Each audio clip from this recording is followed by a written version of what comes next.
Как у вас работа? На каком стадии? Нормально все. Мы начали пусконаладочные работы. Основное оборудование, каркас собрали. Сейчас ждем электричества.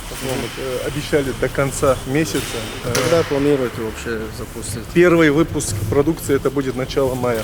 А сейчас все завод, вот все станки, все необходимое. Необходимое оборудование все уже на месте. Сколько квадратов? 5000 квадратов и 600 квадратов административное здание. Вертикально обрабатывающий центр Мультипро, вторая или третье оборудование в России, итальянское. Она обрабатывает стекло, снимая сверления, вырезки. А здесь мы будем закаливать стекло. А любой цвет можете?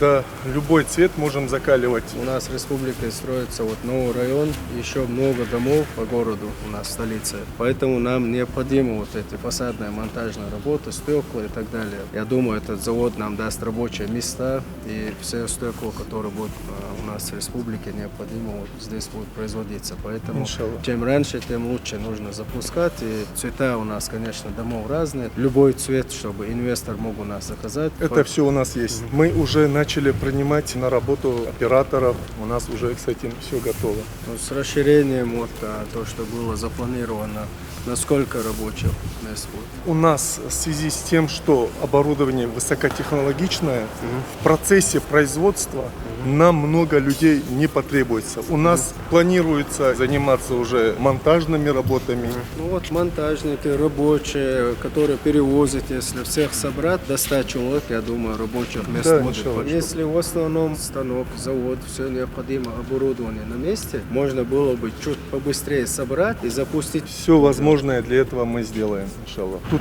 определенная технология тестирования печей. Там она нагревается неделю охлаждается, потом устанавливаются керамические валы.